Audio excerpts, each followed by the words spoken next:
What's up, friends? Welcome back to Rooted Wisconsin. Appreciate you for clicking another episode. Appreciate you for being you. Today's episode is with Sophie Herriot. Super fun conversation, doing some awesome things. Track star from Wisconsin. She went to Arrowhead High School. Her dad is the track coach there. We kind of kick it off with a really fun story about her dad kicking one of my best friends and a previous Rooted Wisconsin guest off of the Arrowhead track team. Tune in to see who that was. But mainly we talk about Sophie's story, which is fascinating. She's faced some physical and mental challenges throughout her time as a track athlete and has overcome them all. And we talk about the value of persistence and how she overcame some of those hurdles. We talk about her specialty, which is pole vaulting. She's getting into coaching now, coaching Arrowhead High School athletes when she's not competing herself. She has 2 years of eligibility left. And excited to see what the future holds for Sophie. So really fun conversation. Another side of it, and part of the reason I reached out and was interested in her story, is she's killing it with NIL. She has some great partners. She's doing an awesome job marketing, and she's a marketing major in college. So we talk about a lot of that as well. Speaking of that, super fun announcement that kicks off our episode this week with a new partner, Carouser. Awesome folks, Dan and everybody at Carouser, based out of River Falls, Wisconsin, and bringing you an option in NA. You know I don't drink. You know how passionate I am about non-alcoholic options and the positive change I think they can bring to society. And Dan and everyone's mission at Carouser is exactly on point with bettering people's lives. Really excited to partner with them. Watch for some cool stuff. Dan's going to be on an episode in a few episodes moving forward, and we're going to have a pretty fun Packer game coming up where you can come and tailgate with us. So keep an eye on our social medias for all of that. Keep an eye out for Dan's episode of Rooted Wisconsin to drop shortly after that. It's a veteran-owned business, and we're going to the Packer game on 9/11. A little teaser there of what's to come. So appreciate the new partners at Carouser. Of course, a big thank you to our friends at Riverside Pizzeria. Ryan and folks have been on from the jump. And it's time for another episode. Enjoy it, Sophie Herriot. As the years have passed, so have the ways. We've tried to lift our neighbors. Where did the love go? Where did the talk end? We need some help to make this better again. Yeah, so I think a cool place to start, I mean, it probably where a lot of stuff starts with you is track. Where does track start for Sophie? Well, my dad is the high school track coach at Arrowhead, and he puts together a track camp every summer for kids ages, I think about like 6 to 14, just going into high school. So that's usually like kids like first experience to track. And when I was really little, he extended that to like 4 years old so that I could be there and I could participate. So we have pictures of me like running relay races like in my Crocs. And funny enough, I am like the only kid that ever refused to do long jump at that camp because I didn't want to get all sandy. I don't know why, but I was totally against that. So I definitely was not all into track from day one. It took me until about like 5th grade to really get into it. And I fell in love with hurdles, and like ever since then, I've just been like all into track. That's what I was wondering. Okay, so you started with hurdles. I did. Okay. Yeah, when I was in like 5th grade, I was like dead set, like I'm going to be an Olympian hurdler. I went to like junior Olympic meets. I went to high school practices and trained with them starting in 7th grade. So I'd be doing like their workouts with them, their lifts with them. And I just had so much fun doing that, making new friends. And I just really, really wanted to be like the best version of myself and just like always trying to hit those goals. So I've really always been dead set in that. Yeah. Nice. Yeah, I saw recently, I think it was kind of a fun thing that you did with some of your teammates. You did like, was it the 400 relay or the 4x1? Yeah, that was so much fun. I did a few 4x1s in high school and 4x4s, But I was going to say, it looked like you had done it before. Like, it didn't seem like your first time. That makes me so happy to hear. I was so happy when they said we could do that. I'm like, I got this down. Like, I've done sticks before. Like, I know how to put my hand out, so I'm not going to be waving it around. Like, I knew I wasn't going to be the issue on my team, and it was so much fun to practice that and actually get to compete. And in my video I posted, you could see me like next to like one of our like actual like 100 sprinters, and in my mind I'm like, I gotta just like stay level with her. Nice. So that was so much fun. Mm-hmm. Good stuff. Yeah. So yeah, funny story about your dad. Well, kind of. It involves your dad. Okay. He's in it. So I know a lot of people. You went to Arrowhead, and I texted a couple of my friends this morning. You were coming up on the pod and asked if anybody knew you, and they didn't know you. But one of my buddies in the group chat said, "Well, I don't know Sophie, but her dad kicked me off the track team in front of everybody." Oh my God. Yeah, it was great. I'm sure he deserved it. And then he went into this thing where he was like, I think his primary sport was soccer, and it was probably something where he wasn't taking it serious or something like that. But I just thought that was hilarious that that's what ended up in the group thread. Yeah. Yeah. So I ended up following some of your dad's stuff too. It looks like he's got a lot of passions outside. Maybe he'll have to be the next Herriot on the podcast, right? Yeah, he does. He has a lot going on. I'm really grateful that he is my dad, because I feel like that has shaped a lot of the passions and like interests I've had in my life. I mean, he's the reason I got into photography, which has also been super helpful with my Instagram and just so much fun. I mean, I started doing like landscape photos with him, like going to shoot the sunrise in Milwaukee or going out to Holy Hill like he does all the time. And it kind of like spread into like sports photography from there, and then more into like my own Instagram.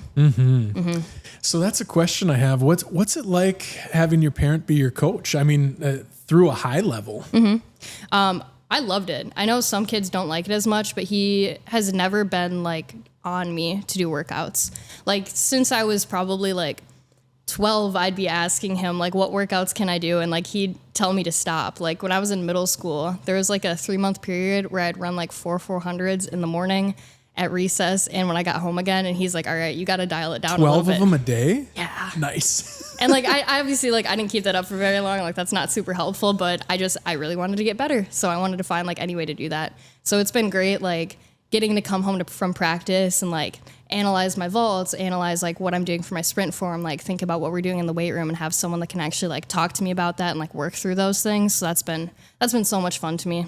Yeah. And I think that's the main difference for a lot of people. Like when the interest and the motivation comes from inward, then it's excellent and awesome to have as a resource. And then, there's obviously the flip side too. And it depends on the parent too, of someone that, is trying to live vicariously through someone else or is pushing too hard or whatever it may be. But that the resource has to be invaluable. That's another thing. I don't know how one of my friends knew it. It might've been the same guy, but did you have a pole vault practice thing in a pole barn at your house? I did, yes. Okay, so I found that out. Yeah. So I think my sophomore year of high school. So we had like a little pole barn in the back of our yard, and we had chickens on the back half of that. And one winter, the chickens kicked over their heater and set the whole thing on fire. Oh man, really? Yes. So it ended up being like the amount the insurance money would have taken to replace everything in there was about the same as it would cost to build a new barn.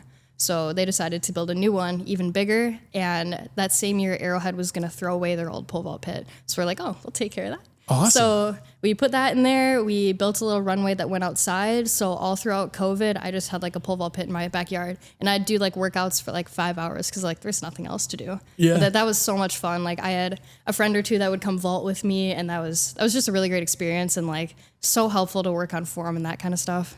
Thank your lucky stars for that chicken. Oh my God. Yeah. Right. That is so funny. Yeah. So when did the transition happen? When did your interest from hurdles go to pole vault? My freshman year of high school. So I got my varsity letter from hurdles freshman year, but I just had a hip injury that just kept nagging, and it was specifically in hurdles. And my dad's thought with me freshman year is that we're going to throw her in all of the hardest events so that she has the best chance of success, like long term. So he had me do triple jump. He had me do the 4x4. I did pole vault and like 300 hurdles, 100 hurdles. So yeah, all the best events in track, Yeah. And we get to the end of the year and we're like looking at like the all-time list for freshmen. It's like, all right, like I'm middle of the pack for hurdles. Like I'm maybe top 10 for triple jump, but pole vault, I was number 1. And I don't really know how that happened. Like I didn't have any gymnastics background or anything like that, but it was like, all right, I'm clearly best at this of any other event. It's really fun. So I kind of stuck with it after that. Gotcha. So just kind of identified the skill that you were best at. Yeah. And then went all in. Yeah, and I think it was really a strength thing. I know freshman year, like I spent a lot of time in the weight room, and I didn't have a lot of female teammates that did that either. Now the girls team at Arrowhead is doing amazing, but that started like the year after I left. Like when I was a senior in high school, I was the only girl on the podium at state indoor or outdoor. Okay. And there were a lot of years where I'd have to be like workout partners with the boys in the off season because none of the girl teammates did any of the off season work with me. Mm-hmm. Yeah. Yeah. Yeah. They're back-to-back state champs now, right? Yeah, they've done amazing. It's been so fun coaching them as well. But yeah. Yeah. So that's one thing. Maybe it might be a little early in conversation that I want to get to coaching too, and how your interests get there. But first, I think before we get that, the transition to being a college athlete, then what was that like for you? That story is different for everybody. How was it different? What was what you expected? And how did your career continue after high school? Yeah, transition to Madison definitely was not super easy. A lot of college programs do really hard conditioning in the fall, which I don't know how much I agree with because I work really hard all summer, so I'm not a kid that needs to get back in shape per se when it gets to the fall season, but we did a lot of harder workouts at Madison. We'd run I think about 600 meters around the track, do something like that, and then do X runs with squat jumps. So we were being trained with the decathletes, and I'm not a decathlete, so I'm not sure how beneficial that was specifically for pole vault. But because I had done the 400 in high school, 4x4, I had a lot of fun with it. Yeah. I'd be done with the workout, have to go stick my head in a box of ice, but I'd be like, all right, thanks, coach. This was so much fun. I'll see you tomorrow. Yeah. Being a worker, and a motivated person. I mean, kind of... That's a thing, right? With an athlete, that's a thing. When you're a person that works hard, it often comes along with somewhat being a pleaser too, and you want to impress coach. That's what we're taught to do as athletes. Okay, I want to show that I'm the best at this, so I get put in the position to succeed. And then I think a lot of athletes come to the point where once it's similar to transitioning from being a kid to an adult, you realize you have some autonomy and opinions about what you can do and what works and what's the best for you. Yeah.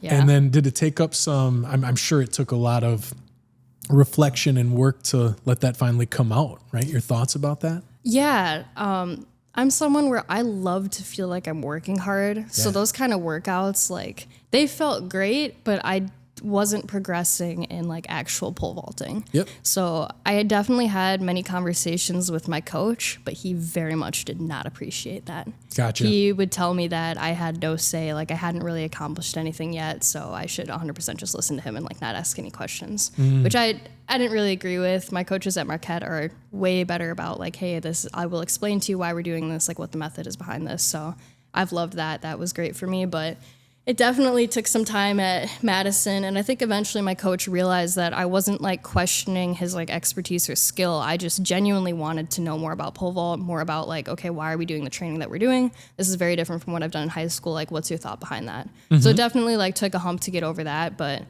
was a little bit more smooth sailing after that. Okay, good. Probably another time invaluable having your dad too, right? There was probably a lot of conversations at that point. Yeah. I don't know if anyone knows this, but my freshman year at Madison, I'd go home almost every single weekend and vault at Arrowhead with my dad. Yeah. I always believe that I'm responsible for my own success. So whatever program I'm at, if I don't feel like I'm progressing at the rate I should be, then that's up to me to figure out what it takes to get back to that level that I should be performing at. So I'd come home to Arrowhead, and I definitely missed a lot, socially and with time with my roommates and stuff, because I'd go home, but I was very determined to be the best that I could be, so that was not a problem for me. Yeah. Well, and it's kind of double or triple ways that are good for you, right? Because you're progressing in what you want to do. Also, you're getting out of a place where maybe you're not feeling as comfortable as you could. And kind of at the same time, you're back in a place of comfort and growth. That's awesome. That's another piece of being a college athlete, though, what you bring up there, that I think goes understated a lot is the dedication and time and sacrifices that you make compared to someone going to college solely for the education, and then outside of that, they have time to do those social things. What's that been like navigating for you? Yeah, I feel like I haven't exactly taken like the typical like college path. Like I will only go out like a few times a year. It's just, I don't know. I really like socializing with my teammates and my friends, but I work so hard to get better. I don't want to do anything that's going to detract from that. Yep. Or for example, at Madison, maybe I'd go home on Saturday to vault, but then Sunday morning I would work with our lifting instructor there, and I'd come in and do extra work while the throwers were lifting. So I always had something else to do, always extra time I wanted to be putting in. Like I would tell my coach, like, tell me like literally anything I could be doing to get better, and I will do everything. Yeah. Yeah. And that's what builds success, I think, is that mentality. And of course, I mean, balance is important in all kinds of life, but people that reach the highest echelons of doing things are often a little bit obsessed with what they do. Yeah. Yeah. I think if you're going to be a college athlete, you really have to love it.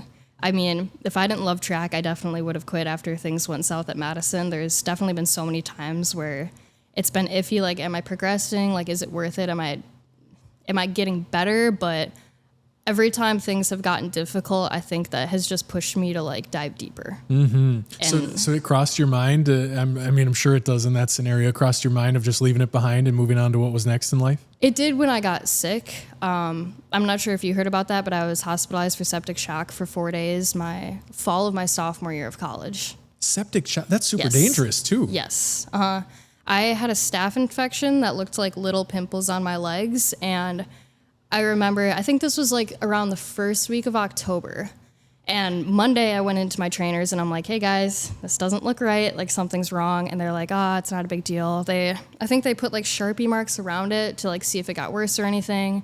And like I came in every day for a week. I'm like, this isn't right. And like finally on that Friday, they gave me like 1 Benadryl. And then the next morning I had to be like taken to the ER because I was like throwing up blood, and it was, So that was pretty scary. That escalated pretty fast. It was a game day that Saturday, so the EMTs were for some reason like convinced that I was like drinking and just hungover, so they didn't want to take me. And then I started throwing up blood, and they're like, all right, we got to get this girl in. But yeah, I was in the hospital for like 4 days. I think they put me on like norepinephrine because my heart wasn't beating like at like a livable rate. Okay. They gave me like every test to man. So that was definitely difficult. But then right after that, I got mono.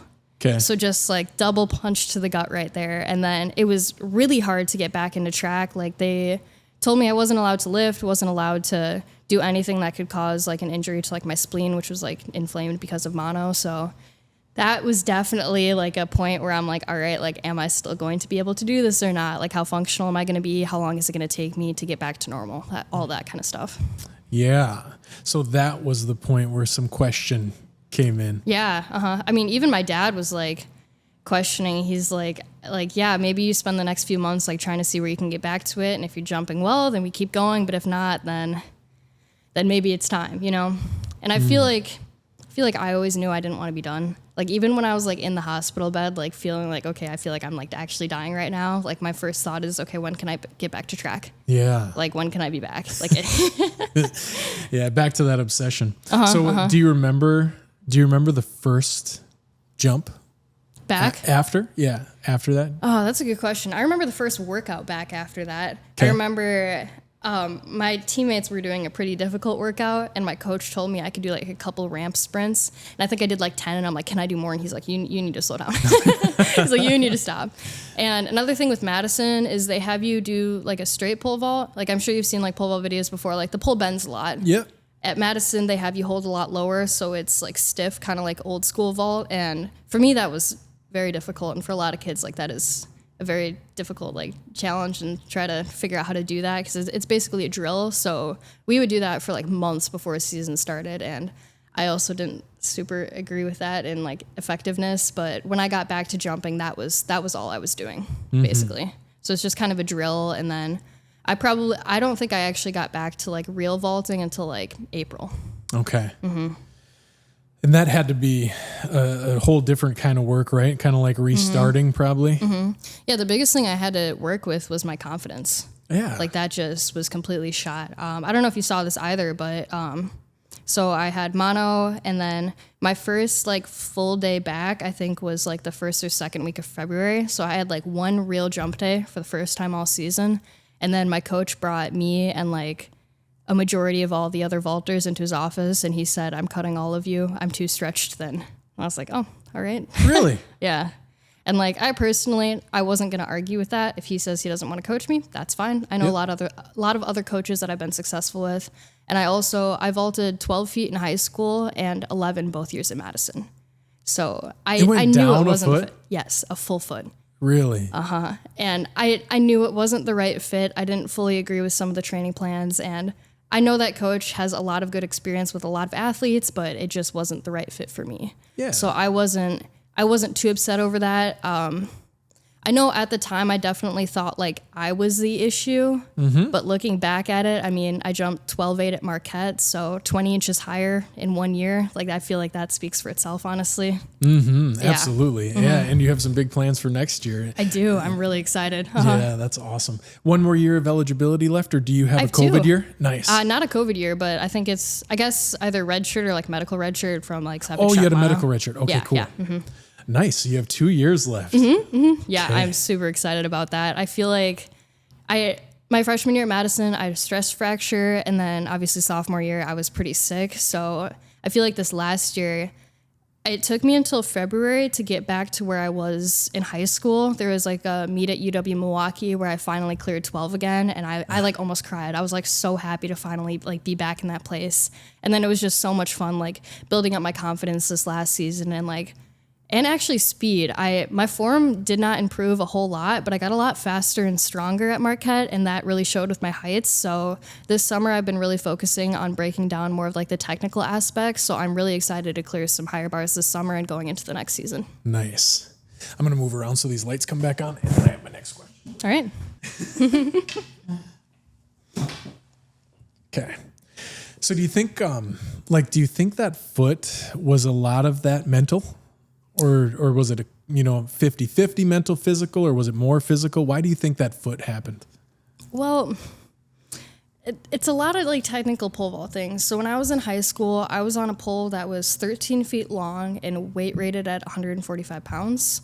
And in college, my coach had me on a 13-foot pole, but holding like 2 feet down on it, so it would act as like a straight pole.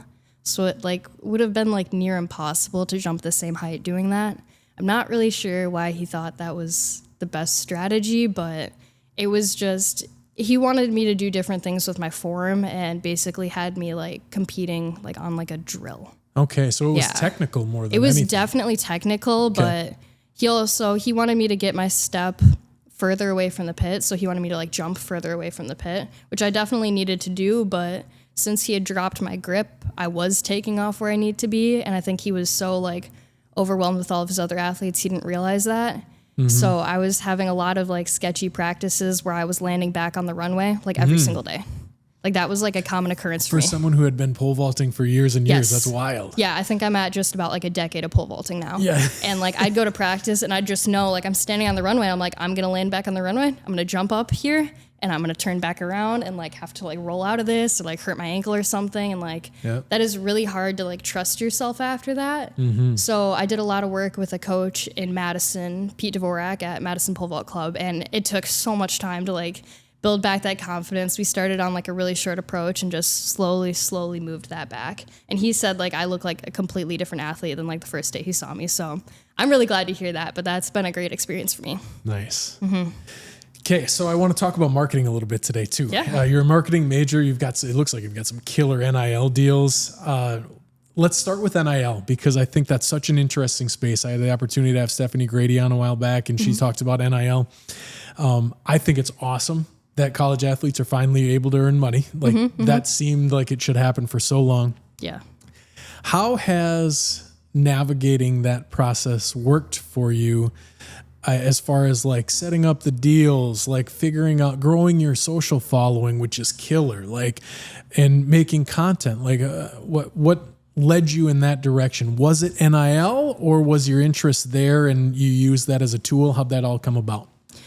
Thinking about that, I think I'd like to start talking about content. So, as you know, I do a lot of photography and like videography. So, it was very natural for me to want to do that on my Instagram. Like, even before I had followers, like, even in high school, like, I knew pretty early on, like, I didn't want to be posting like dumb little selfies. I'm like, I want to make this almost like a scrapbook of my personal life. Like, I want this done well. I want these to look like professional.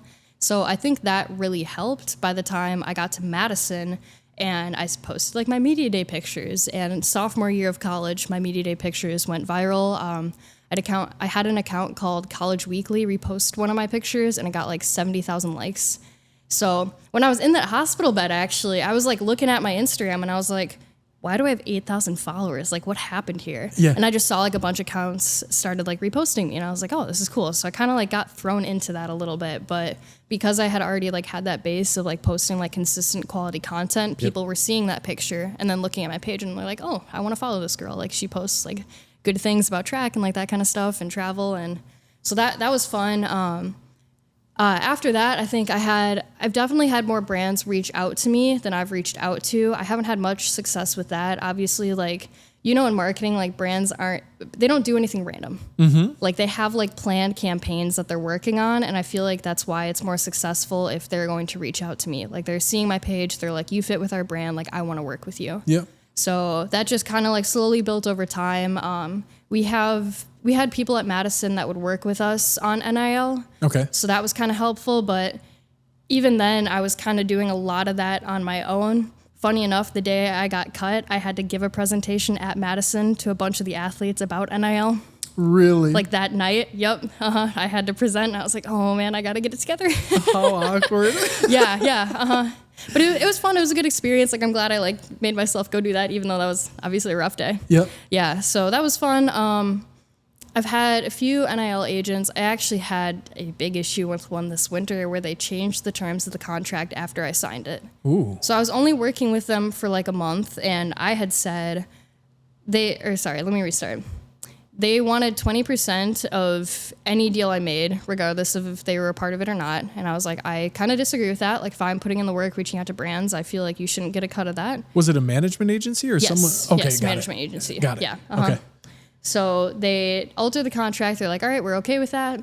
And they actually never got me any paid deals in like the month I worked with them. And I got a text. I was like, oh, can you just let us know like what deals you're getting so like we can get our cut of that? And I'm like, what are you talking about? Like, that's not in our contract. Yep. And she like sent me like the paperwork, and she's like, oh yeah, it's right here. And I'm like, this is 100% not what I signed. So I had to like work with a lawyer through Marquette to try to get that like fixed. And apparently they weren't, I don't know how to say, like, signed up to like represent like student athletes like in the state of Wisconsin. So it was like nullified anyway, but that was definitely like a very stressful period of time. How predatory. Yeah. And I'm like, at the time I'm like, I'm 20 years old. Like, I don't know what I'm doing. Like, you're fully like taking advantage of athletes. Like, that's just not a great thing to do. Mm-hmm. Oof. Mm-hmm. Yeah, I wonder, I think about how much of that is in that space. Anytime something new or fledgling happens where there's money to be made, there's people scrambling, trying to figure out how to get their cut of that money. Yep. At least you recognize it up front. That would have been crazy if it, worked with them and maybe got a couple like good partnerships via the relationship or something. But it sounds like they probably weren't even working on the other end. They were just trying to get your 20%. Well, I think she was working, but I don't think they had any like actual brand connections. So I'm actually working on signing with a new company now. Okay. And they like actually have relationships with a lot of like athletic brands. So I think that's a lot better. I think this last agency was just trying to like point blank like pitch me to brands that they had like no formal relationship with, and that goes back to like the brands aren't gonna just take up something random. Like, everything is strategic with social media. So obviously that wasn't super successful. Like, I think at best I got like a couple like free products here and there, but that's not exactly what you want, like actually like building a brand. Not at all. Yeah, and you're right. And I think even when it is a good match, it's still so much harder to convince somebody that you're a good match than them come to you and say, okay, this is the perfect fit. Because they're corporate. They have people breathing down their neck about their budget, and it takes more convincing, So that's good. So then where did your interest in marketing come? Was it is it from this, or were you interested in marketing prior? I was definitely interested in marketing prior. That kind of comes from like the social media end. I think my current thought is I want to do something with sports marketing. I feel like I'm like kind of in that space now, so I think I'll like grow like with experience in that industry. But I mean, even in high school, I was thinking I wanted to do something with marketing. I wanted to do something creative. I do photography. I do like painting in my free time. Like I love art and like all aspects of that. Yeah. And my mom told me that I wasn't gonna make any money as an artist. So I'm like, all right, like how can I bring this into the business world? Okay. Yeah. Nice. So you went that route instead of going the route that some go and like prove you wrong, move out and be a starving artist and try to make it. Yeah. Well, my other thought is like, I can do that on the side too. And I also didn't want to turn something I really loved into like a pain. Like I didn't want to go into photography and then have like one of my passions that I love turn into just a task and a job.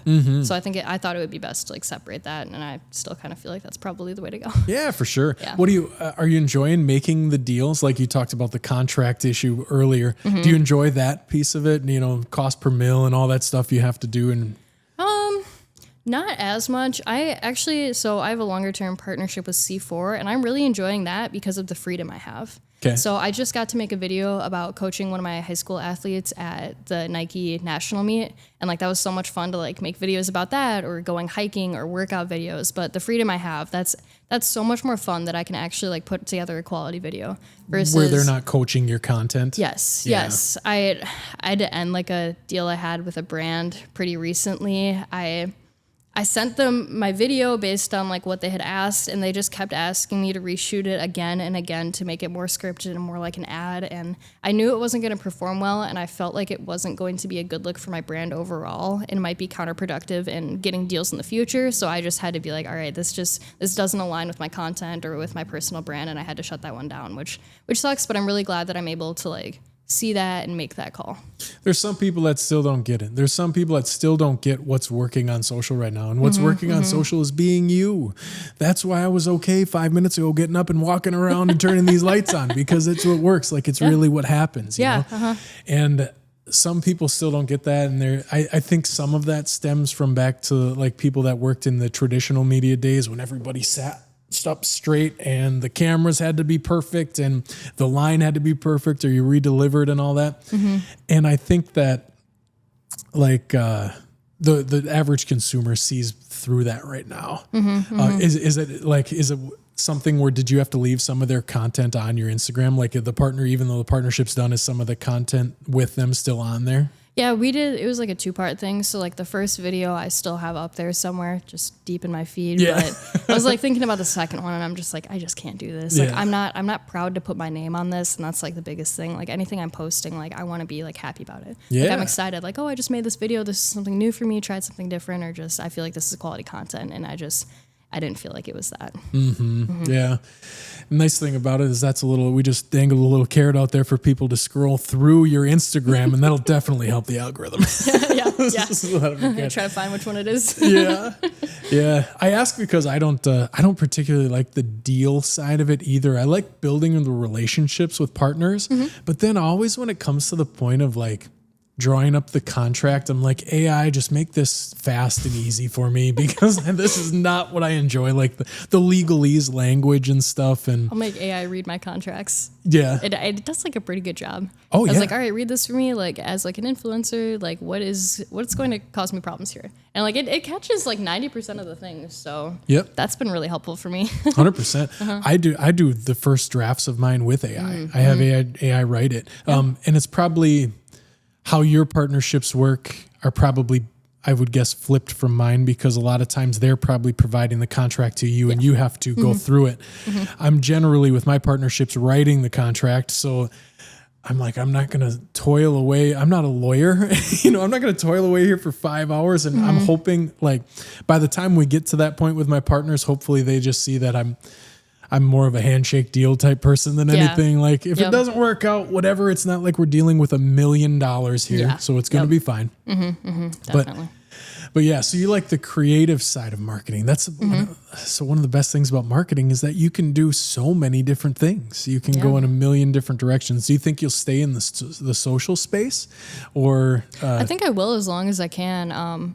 I'm not planning on being done with track as soon as my eligibility is up. Like I would like to see how far I can take this and in whatever way I can. I mean, with pole vault specifically, there are off-season meets just like throughout the year. So like I could compete unattached like at a meet at like any D3 university in the state pretty much. Okay. You just did that So- recently. I saw it on your Instagram, right? You did one of those recently, right? I did, yeah, Yeah. indoor season. I was not super happy about how my indoor season ended at Marquette. I was like, I know I can do better than this. So I asked to do one more meet at Ripon and I got a PR. So it worked out. Nice. Nice. And that can keep your social content rolling really well too, that you don't have to pivot to something else that interests you. Yeah. There's a dude actually in Wisconsin that's killing it with that. He played D3 football. He's friends with a guy I had on the podcast recently, Richie something. And he's kind of doing that, like his eligibility for college is done, but now he pivoted and he's like playing arena and stuff like that. And it's good for the content side of your business too, because then you can keep it going. I'm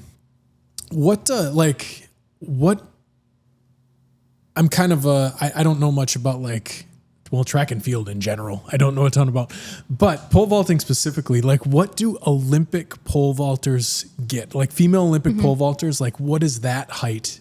That's got to be like 16 feet. 16. Okay. I think to be like a legitimate like professional athlete, I would have to be jumping around 15 feet. Okay. But if I want to spend the time in my 20s to keep doing this, then I can.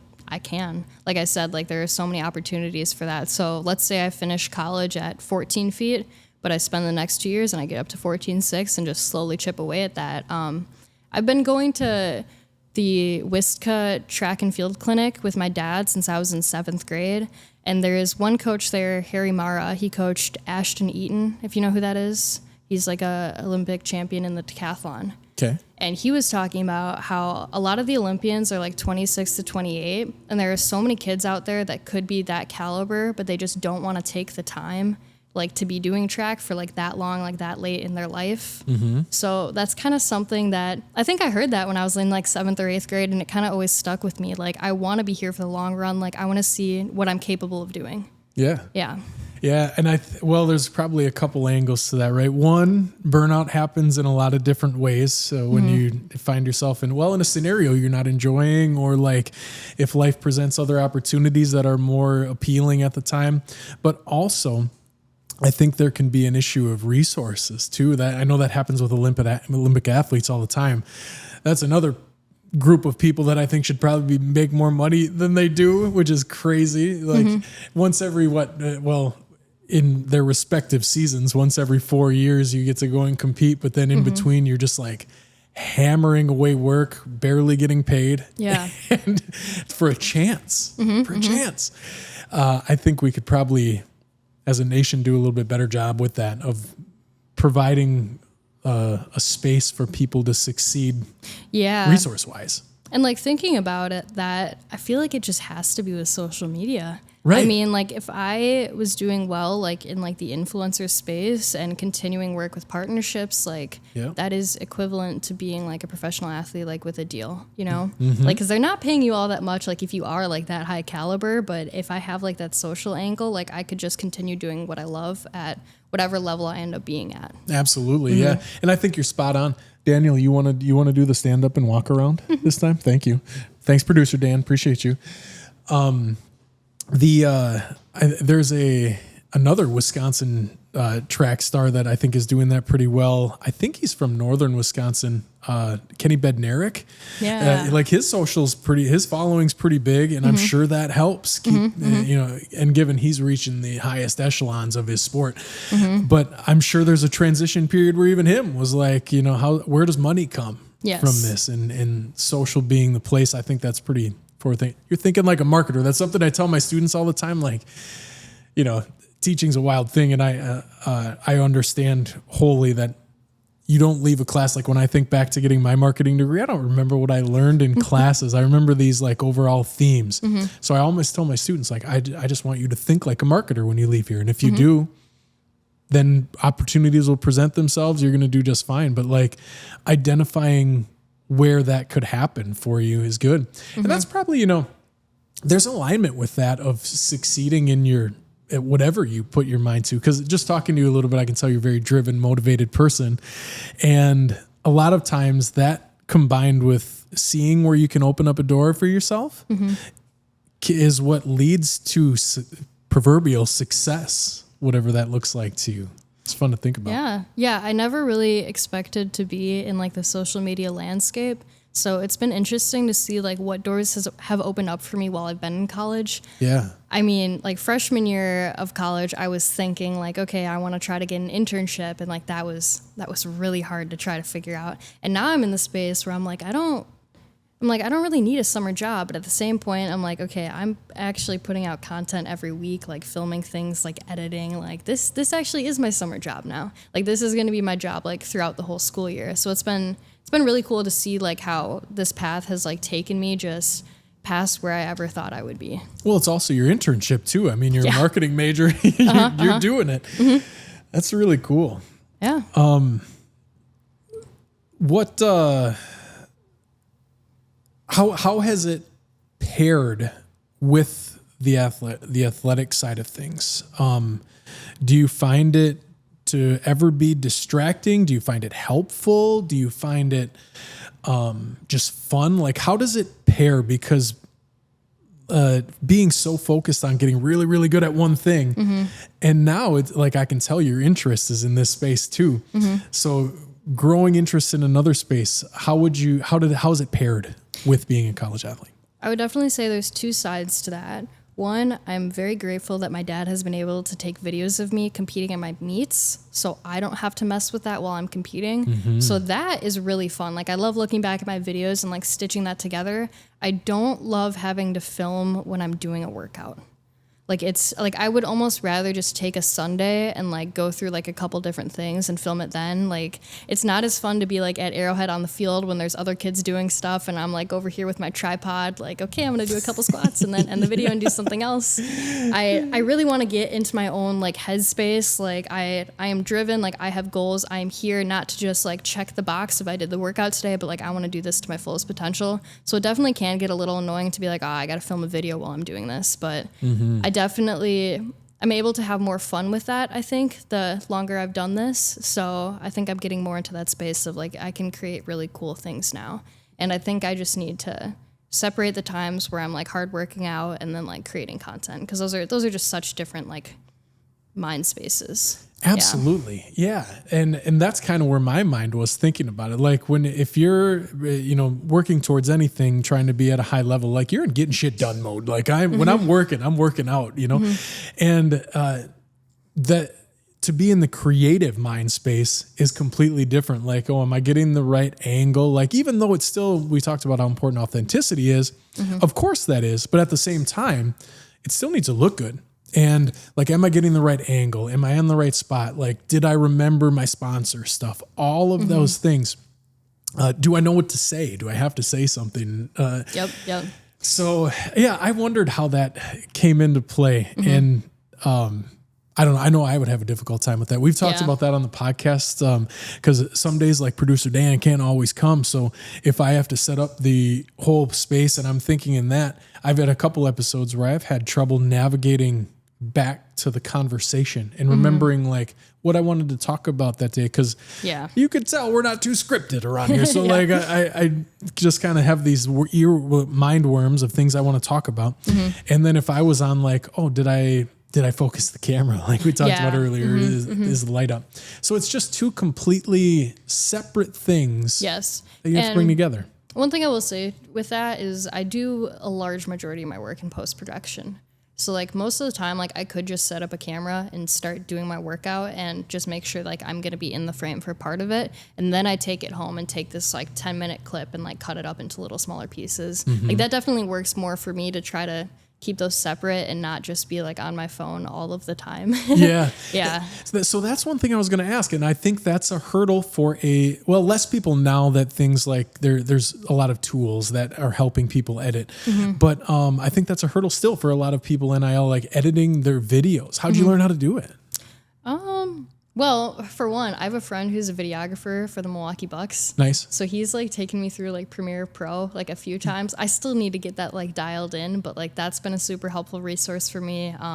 Most of the time I'll end up using CapCut on my phone though, just because it's so user friendly and easy. And I have like the premium version of that, so I have it like on my phone and my computer.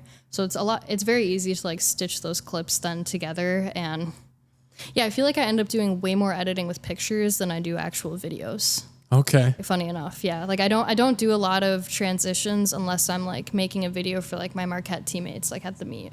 Yeah. Yeah. Otherwise, it's just straight cuts and. Yeah, it's usually just cuts. I mean, I've been filming myself doing workouts and lifting long enough where I kind of know like what angles are going to look good. Or I'm like, okay, I'm going to set the tripod here for rep number 1, move it over here for 2, and move it over here for 3. And then I know I can like stitch those together like pretty easily. Okay. But I think I've definitely cut down the time it takes for me to do all of those, which is very, very big for me. Like I don't want to be living my life and like asking my friends like, oh, can you spend 30 minutes taking a photo of me? Like if we're out doing something, take 2 photos, like I'll set up the camera. All right, we're good. Either I like it and I post it or I don't. Yep. I don't want this to be taking up all of my life, and I don't want it to take up too much of the life of like the people around me as well. Yeah, absolutely. And that's part of the authenticity too, because once it drags on for a little bit, yeah, like you as the talent, the person behind the camera, everybody's like, all right, let's keep our hike going, or whatever we're doing. But I think that's interesting. And like, I wonder, social media has changed so much. So I date myself, but I had a marketing agency when Facebook was like the thing. And I had a marketing agency at that time where like I helped businesses grow their brand on Facebook. That was the social media.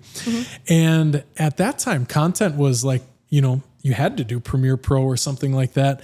And a couple years ago, I have a previous student who's doing some cool stuff, videoing athletes now. And I remember he's the one who kind of like, I had known about CapCut, but he brought it to the forefront in my mind. And I just wonder, as everything goes and as I age, I'm eventually going to turn into a tech dinosaur where people know things that I don't, right? When I was on the cutting edge at one time, I'm trying not to, I'm trying to stay, but like, even that question is on my mind, like, oh, is this just so normal for Sophie? Because you've done it your whole life that it's just like, okay, all people that age know how to cut a video. Whereas for me, like, if this happened 10 years ago, there would have been production companies salivating over people because nobody knew how to edit their stuff. Yeah.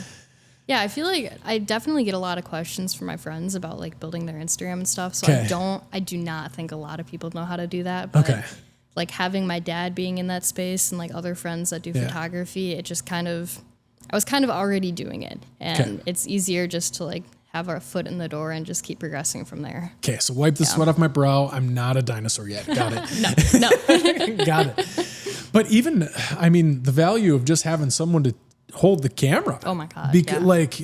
One, either you'd have to hire somebody or have a really good friend on the team that did the opposite events as you to hold the camera. So you can just have them there. Or a tripod. Or a really good tripod. Yeah. What, how does that work? Does he still get to come to most of your meets, even coaching track and stuff? Does he get to come? And I suppose it's easier now that you're in Milwaukee as opposed to Madison, but. Oh yeah. He even drove to my meet in Kansas, which was awesome. Nice. Yeah. But the college season for me started in January and his season didn't start until mid-March, like as in first week of practice. So he didn't have as many conflicts with those being on weekends. So he was able to go to, I think, just about all of my meets other than Drake relays and conference. Okay. Yeah. Cool. Nice. Okay. So another thing I want to ask completely out of athletics, I think we have a shared interest in Zach Bryan. It seems like every video you post seems to have Zach Bryan. I'm assuming you're a pretty big fan. I am, yeah. Okay. And I never even think about that. When you like message me and brought up Zach Bryan, I'm like, oh, I do post about that like every day, don't I? Like every time I take like a cool picture, I'm like, Zach Bryan's song would just go perfect with this. Yeah. And I was listening to his new songs that he released last night, like on the drive up. Okay. Yeah. I haven't even heard them yet. I like those. I think two of the three, I think I'm really gonna like. Okay, good. Yeah, that was weird. His last album took a little longer to grow on me than it did. He's had a tumultuous path with some things that have happened in his life and just like how that changed perception of him on a dime. Like, it's crazy. Are you talking like his like relationship? Yeah, the relationship stuff, and then she worked with Barstool, and it was all just crazy. I feel like you can't judge someone too much about their relationship, not knowing them or not knowing the situation. I mean, my thought is like you never know the full side of the story. Yeah. If someone has been like broken up with and they're not super happy about that, like obviously they're not going to say the best things. Yeah. Yeah. Well, and there was and I want to talk about this actually with you today because it's a big part of conversation. But since we're on this topic first, there was this thing where like it's really easy to cut stuff on social media and make things that aren't reality. And shortly after it happened, when that whole thing was going on, he had done a thing in his concerts. He was on a live show run where I can't remember if it was Burn, Burn, Burn or which song it was, but he had a song where he would let out this kind of like visceral yell. And it just happened to be about a relationship. But he had done it on his whole tour. But someone took a screen, like a very small clip, made it seem like he just did it in that one time because of the relationship, and it went uber viral, and it's just one of those things. Was that the one where he's like, my exes hate me and my friends don't like me? Yeah, I saw that for sure. Yes. And like, I think 99% of the internet doesn't do that digging. They're just like, okay, read the copy. They're like, oh, dirtbag. And then they keep going. And it's like, there's more context to this. So that's an interesting question for you. Have you experienced what I call the dark side of social media, the stuff that isn't good about social media? I definitely have had a lot of like creepy dudes like I'm making sure that comments happens, and DMs, and like it's so disheartening when I like make a video or post or something that I'm like, oh, this is so cute, like I love this, I'm gonna post this, and I just see like the worst comment ever, and it's just like such a deep sigh, like really, like you have to like ruin this, and that's like the only part of Instagram I don't like. I've very much considered like turning off my comments for anyone who doesn't follow me, but I think that would just tank like engagement. Right. So that's a trade-off I've debated a lot in my head, because it's just not fun. I don't like people I know like seeing those kind of like gross comments. Like that's not a great look either. I mean, yes, like social media and stuff is my job, but like I have a lot of friends and family that are going to see everything I post. Like I'm well aware of that. I'm well aware of like how I am perceived, especially like being on a new team, having teammates. Like they're going to see my Instagram and they're going to develop perceptions of me based on that. And I want to be putting out a good look for sure. Yeah. Yeah. What about the side of like bullying? Have you had people reaching out with like mean and hateful, like troll type comments? A little bit, yeah, but like you click on their profile page and it's like, all right, yeah, this is not, it's fake, it's not something I have to worry about. Or it's like, you're never going to see someone who is doing well in life that is hating on other people on Instagram. Like it's never someone who's like, general, usually. Exactly. Like if you are the kind of person where you're commenting mean things on like some like young girl's Instagram, it's like, all right, you gotta find some hobbies or a job or passion or something. It's great that you have that frame of mind, because I don't think everybody does. I think some people take that to heart, and that's such a valuable life lesson of that almost all the time, even in personal conversation or like in-person conversation, when someone is mean, hateful, that type of thing, it's almost never who ends up receiving the message that is. It's a reflection of what's in that person and what's going on in their life, something tumultuous going on emotionally or whatever it is. And then it comes out at the time it does at the person running the cash register or the server or whatever it is, And I think it's awesome that you have that frame of reference, because I think some people let that get to them. And that's a bad part of social media, is the bullying side, where like, and maybe rewind it a little bit for you and go to like the high school age or something, when people don't have that. I think that's a devastating part of social media that counteracts some of the positive, but it's just, I guess it's something we all have to work on. Yeah, for sure. Yeah, but I bet it goes without saying, like everybody sees the creepy dude comments. It's like, and what gets me are like a lot of times they're real profiles. It's like, what you're a real person saying things like this? It's crazy. I feel like for me, 9 times out of 10, it's like no real username, no real profile. And it's like, all right, like I'm just going to delete this and forget about it. Yeah. And if it's like really creepy, I'll file a report, and it makes me happy when like Instagram removes them. Yeah. Or, oh my God, there was one time this dude sent me like a long, like weird message, and my dad found his fiance on Facebook. Nice. And sent a screenshot to her and his mom. Go dad. That is awesome. So he definitely takes that seriously. How could he not? That makes sense. Yeah. I have a son, but if that happens, I will do the same. So yeah, our shared interest of Zach Bryan. So is this whole new album? released? He had 3 songs. Okay, 3 Yeah, songs. yeah. Because I think he did tease. It's part of a new album coming out, right? Okay. Yeah, I saw that. One of my friends was sending me that yesterday. Yeah. Have you seen him live? I have. I went to Summerfest to see him with my dad, I think last summer. Okay. Yeah, that was awesome. One of my favorite concerts ever, for sure. I love Revival when it's just like a big party. That's so fun. yeah. And I love that he adds like extra things to his songs. I mean, I've been to probably like 25 concerts in my life, and half of them, it's like, all right, I could just be listening to the album right now. This sounds exactly the same, but I love how much like character like him and his band really add. Yeah. Yeah, I went to the first Zach Bryan show I went to, and it's the only one. I haven't been back to another one, but I went to with this thing called the Windy City Smokeout in Chicago. Willie Nelson was the headliner. I like catching people when they're on the Ascent because like stadium shows, thousands. I've been to thousands. Live music is a huge passion of mine, so I've been to thousands of shows. And living in Milwaukee for as long as I did, like every day of Summerfest, every single year I would do. So stadium shows, as I age, are kind of like worn out for me. So I like catching people on the Ascent. And this was one of those. He was like, he played before Turnpike Troubadours and Willie. So like a lot of the crowd was coming for them, but I went for Zach, and I don't know, his music has had me in a chokehold since Heading South went viral on YouTube, talking about social media when he's pouring sweat by the campfire. There's something visceral about it. So that's resonated with me from your content. And it's funny that you don't even think about it. I think like my senior year of high school is when I first started listening to him, in like 2021, 2022. I know I had like Loom on one of my playlists. I make his playlist on Spotify like every single month, and I have for like 5 years now. And it really pushes me to like find new music and new artists. So that's been really fun. But I remember he released like From Austin. And I remember telling my friends, I'm like, you got to listen to like this. This is so good. I'm like, Zach Bryan. And they're like, Zach Brown Band? And I'm like, no, Zach Bryan. And like, I kept having to remind them of that. And like, finally, like that album came out, and like he started blowing up. And I was like, guys, I've been telling you, like, this guy's great. So like, really since then, it's just like, it's always on in my house. My dad loves Zach Bryan too. So like, if we're like cleaning the kitchen or like making dinner or something, like that is what's on the radio. If we're on a road trip, we're listening to Zach Bryan. Yeah. We have it constantly in our house too. My little guy's 3 right now, and he loves, he's in love with Sierra Farrell. He loves Sierra Farrell right now.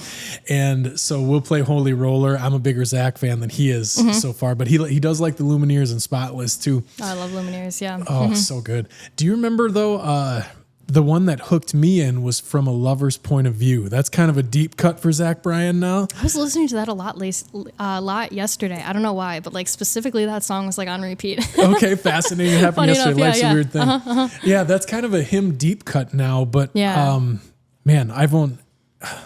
life is weird. I've owned 2 houses since that song came out, which is weird to think about. It's weird that it's that long ago, but I remember it was Heading South in the campfire thing, and I think that went very viral. And then shortly afterwards, it was From a Lover's Point of View. He's got a video on like a porch, if I remember right, that I would watch a ton. So, okay, so you did find a new music. Who do I need to be put on right now? Like who would I not know that you've been digging recently? Do you think? Oh man, that's a good question. I think I've been so busy traveling lately. I've just been putting Zach Bryan on. Okay. So I usually like my monthly playlist usually have about like 30 artists or 30 songs on there, and I'm at like 10 right now. Okay. I think Treaty Oak Revival is one I've been listening to a lot. Or there's a song called, I think, Missed Calls. That's not by them, but that one I've had on repeat lately. I like that one. Okay. Gotcha. Well, maybe I can add one to the Spotify playlist. He's actually coming to Green Bay, but I'm going to miss the show. But he's coming to a place called Gather on Broadway here. Have you heard Cassius Culpepper yet? I have not. I'll have to add that one. Yeah. It's good stuff. Awesome. It's good stuff. Yeah, but music in general is such a central piece of life. And it's awesome. Like, I kind of assumed that you were going to be passionate about it, but like hearing those new Spotify playlists every month and stuff is awesome. Yeah. Yeah. Well, it's been awesome chatting with you. I think maybe we can wrap it up, and I might have to go a little bit different direction because my wrap up today was going to be like, what's next for you? But I think I know, like it's continuing on the path you're on. And I think that's awesome. Especially with the finality that sometimes college athletics can bring about. Like there's a certain amount of eligibility. And then I think there's an identity piece that comes with that sometimes gets chopped off for people that it's like, okay, what's next? If they haven't, like you've devoted your whole life to a thing. Yeah. Oh, actually, I forgot to hit one piece. Coaching. Yeah. What got you interested and why are you starting to coach now? So I had been going to the coaching clinic since 7th grade just because I wanted to learn more about track, but one of my high school pole vault coaches, who was also our head football coach, quit the year I got cut from Madison. So I remember after I got cut, I called my dad. I'm like, hey, Dad, I know you were asking if like I could maybe help coach a little bit this year. Turns out I can be there every day. I got the time. Yep. I now have time. So I was there, I think about like 3 days a week, sophomore year of college. And then this last year I was living at home at Marquette because I made a very last minute decision to transfer. So I was like, I was there every day. And it's been so fun. I mean, I think it's such a good challenge for me to see the problems that other vaulters have and like try to be creative in coming up with solutions. I mean, I've probably worked with like 20 different pole vault coaches in my life. So I try to find like as many different ways to say the same thing as possible. And I never want to be the coach where I'll tell the kid one thing and then if they don't get it, they don't get it. Yeah. And that's the experience I had at Madison. He would tell us 3 cues. And if we didn't get it, that was our problem. And like I remember telling my teammates, I'm like, hey, do you know what this means? And they're like, I have no idea and I'm afraid to ask. And I never want to be that person. So if something isn't clicking or they're not progressing, like I want them to be comfortable and let me know and I will find another way. Like I will figure this out with them. And that's been so fun, like building those relationships and connections for sure. Yeah, absolutely. So as an educator, I was just in a meeting earlier this week about this concept and I wish I remembered the name of it right now. It's something centered education, but it's this concept. It is like, okay, you might be comfortable delivering content in one way, but there's a million different ways that people learn and react to messaging. And I mean, it comes a little bit more naturally to me because I've been trying to reach consumers my entire career, like thinking about why someone might act on something. But you're spot on. Like nobody's effective like that. Nobody's effective in leading somebody when it's like my way or the highway, authoritarian. Here's what it is. If you don't get it, well, find a way to get it. Yeah. That's not how it works. And like I think that's part of the problem with some like good Division I programs. Like they're gonna get kids where it works because they're just like the best athlete ever. Oh, right. So when it clicks for some kids, they're gonna think that it's gonna work for everyone, and that's not necessarily the case. And I think you lose a lot of kids with that mentality. Well, you know, and the worst part about, or one of the worst parts about it is that a lot of times, even if that kid's excelling, they might be miserable because of that scenario. Just like constantly doing that, unless they're back to that pleasing thing, you know, like. Yeah. When I was at Madison, I remember like I would ask my teammates like, all right, is coach in a good mood or a bad mood? Like it was just so bad that I just had to ask that like every single day, like what do I need to mentally prepare myself for here? So that was not great. So brutal. Yeah. Yeah. Well, I'm happy that the sun has risen for you on a brighter side of the ocean, and I wish you the best of luck. Hopefully, 14 feet and higher is near future. That's the goal. I'm working on it. And keep smashing them. Thanks for taking the time, Sophie. It was great chatting with you. Yeah, thank you so much for having me.